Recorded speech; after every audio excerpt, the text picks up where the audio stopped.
Dubai के मशहूर ज़माना बुर्ज अल खलीफा के बारे में तो आप सब लोग जानते होंगे। आप लोगों ने इस टावर की वीडियोस भी देखी होंगी, इसकी तस्वीर भी देखी होंगी। ये दुनिया की सबसे ऊंची इमारत है और ये इमारत इसके अलावा भी कई वर्ल्ड रिकॉर्ड्स को अपने नाम किए हुए है। इसके अलावा ये इमारत दुनिया की बड़ी टूरिस्ट अट्रैक्शंस में से एक है। हर साल लाखों लोग दुबई की तरफ रुख करते हैं और उनमें से ज्यादातर लोग बुर्ज अल खलीफा को देखने जरूर जाते हैं। इसमें कोई शक नहीं कि ये इमारत अपनी मिसाल आप है। जिस तरीके से इसको बनाया गया, कंस्ट्रक्ट किया गया, जिस तरीके से ये इमारत अपने आप को होल्ड किए खड़ी है, वो भी एक ऐसे खित्ते में जिसके चारों तरफ रेत का एक समुंदर है और इन सहराओं में 100 किलोमीटर फी घंटे की रफ्तार से अक्सर व बेशतर सैंड स्टॉर्म आए रहते हैं। अब सवाल ये पैदा होता है कि इतनी तेज हवाओं का सामना करने के बावजूद बुर्ज अल खलीफा को आज के दिन तक कोई नुकसान कैसे नहीं पहुंचा। इस इमारत को बनाते हुए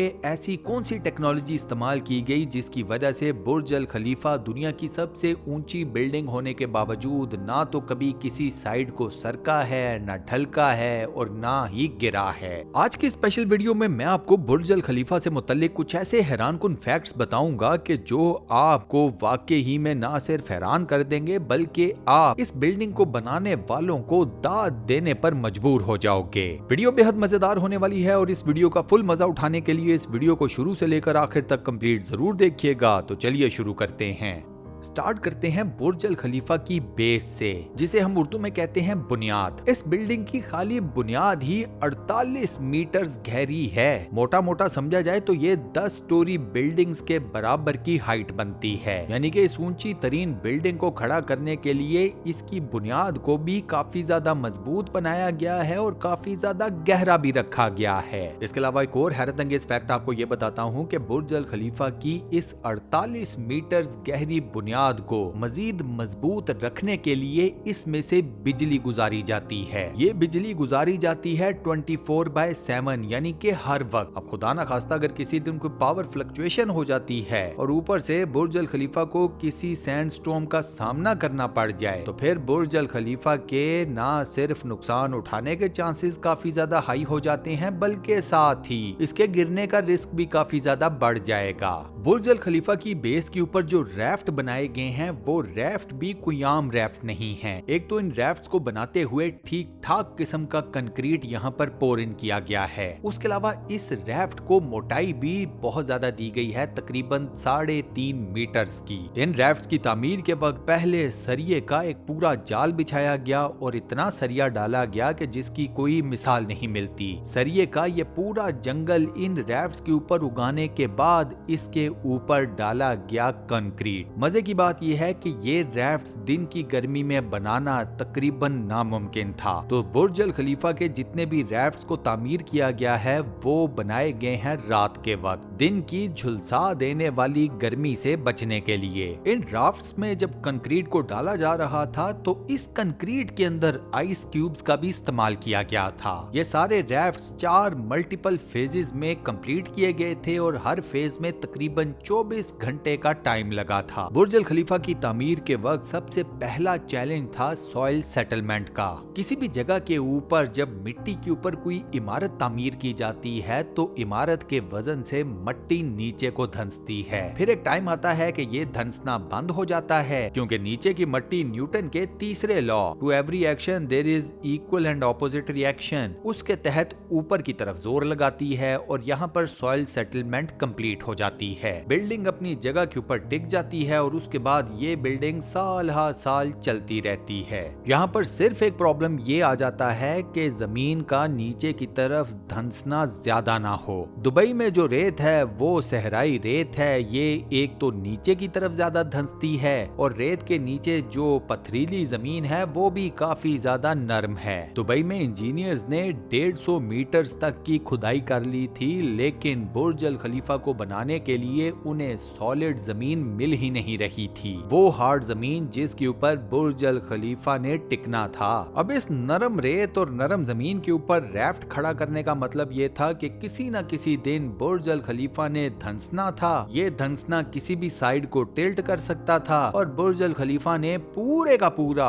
टेढ़ा होकर उसी तरफ जमीन बोस हो जाना था। बुर्ज अल खलीफा के जो चीफ डिजाइनर थे मिस्टर बेकर, उन्होंने इस मसले का बड़ा सिंपल सा सलूशन निकाला। उन्होंने बुर्ज अल खलीफा के लिए जो रैफ्ट्स तैयार किए थे उनके नीचे स्पेशल किस्म के पाइप्स लगवाए। ये पाइप्स लंबाई में बुर्ज अल खलीफा की 10 मंजिलों जितनी लंबाई रखते थे या ऊंचाई समझ लें। इन्होंने बड़ा सिंपल सा काम किया, इन्होंने इन पाइप्स को जमीन में धंसा दिया। अब लॉ ऑफ फ्रिक्शन ये बताता है कि जब आप किसी पाइप को जमीन के अंदर धंसाते चले जाते हैं तो एक टाइम आता है कि वो जमीन के अंदर ज्यादा नहीं धंसता या आगे नहीं मजीद पेनिट्रेट करता। रीजन के इर्द गिर्द की मिट्टी या रेत वो फ्रिक्शन पैदा करती है और उस फ्रिक्शनल फोर्स की वजह से आप मजीद उस पाइप को जमीन या रेत के अंदर पेनिट्रेट या घुसा नहीं पाते। बुर्ज अल खलीफा के लिए भी सेम यही मैकेनिज्म इस्तेमाल किया गया। बुर्ज अल खलीफा को तामीर करने के लिए ये रैफ्ट बनाए गए, उनके नीचे ये पाइप्स लगाए गए, इन सब को जमीन के अंदर धंसाया गया। लॉ ऑफ फ्रिक्शन ने अपना काम दिखाया, सॉइल सेटलमेंट ने अपनी जॉब वेल परफॉर्म की और बुर्ज अल खलीफा को बनाने के लिए बुनियाद तैयार हो गई। आप हैरान होंगे कि जब बुर्ज अल खलीफा मुकम्मल तौर पर तैयार हो गया तो इसकी सेटलमेंट सिर्फ 5 सेंटीमीटर की थी, जो कि मुकम्मल तौर पर सेफ है। अब जब पाइप्स या पाइल्स को डालने के लिए जमीन खोदी जा रही थी तो उस वक्त एक और मसला दरपेश आया। जमीन के नीचे मौजूद नमकीन पानी एक्सकवेटिंग मशीन से ड्रिल की जाती थी तो नीचे से पानी निकल आता था और पूरे का पूरा ये ड्रिल जमीन के अंदर बैठ जाता था।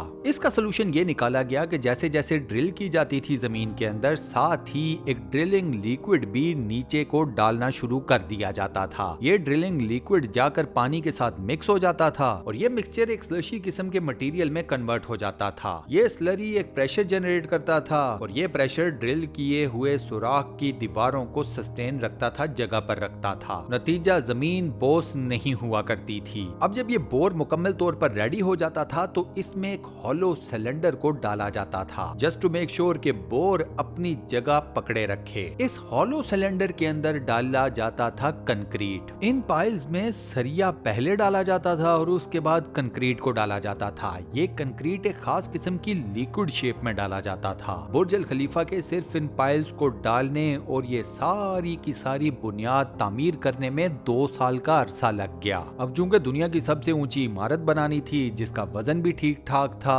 तो बुनियाद का ताकतवर होना बेहद जरूरी था। इसी वजह से बुनियाद के ऊपर किसी भी किस्म का कोई रिस्क नहीं लिया गया। इसके अलावा बुर्ज अल खलीफा की बुनियाद में एक ऐसी ग्लू टेक्नोलॉजी या ग्लू मैकेनिज्म का भी इस्तेमाल किया गया जिसकी वजह से बुर्ज अल खलीफा 240 किलोमीटर फी घंटा की रफ्तार से चलने वाली हवाओं का मुकाबला कर सके। आमतौर पर जब किसी भी सहरा के अंदर कोई तूफान आता है जिसे हम सैंड स्टॉर्म कहते हैं तो उसमें हवाएं इतनी ज्यादा तेज स्पीड के साथ नहीं चलती। एवरेज 100 किलोमीटर फी घंटा की रफ्तार से हवाएं चलती हैं और बुर्ज अल खलीफा इन हवाओं का मुकाबला बड़ी आसानी के साथ कर सकता है और इनफैक्ट कर भी रहा है। एक और हैरतअंगेज फैक्ट आपको ये बताता हूँ कि बुर्ज अल खलीफा की बेस के ऊपर जितने भी पाइल्स लगाए गए उनमें 23 यानी कि 23 इंतहाई क्रिटिकल पोजीशन के ऊपर लगे हुए पाइल्स के ऊपर स्पेशल किस्म की टेस्टिंग भी की गई। ये टेस्टिंग थी लोड्स की सूरत में, यानी कि मुख्तलिफ किस्म के वजन डालकर। आप हैरान होंगे कि मुख्तलिफ किस्म के वजन डालकर इन पाइल्स की टेस्टिंग में भी 6 महीने लगाए गए। अब यहाँ पर ये सवाल पैदा होता है कि ये सारी चीजें अपनी जगह, ये सारे मैकेनिज्म्स अपनी जगह, लेकिन बुर्ज अल खलीफा की बेस में या बुनियाद में जितने भी पाइल्स लगाए गए हैं उनमें से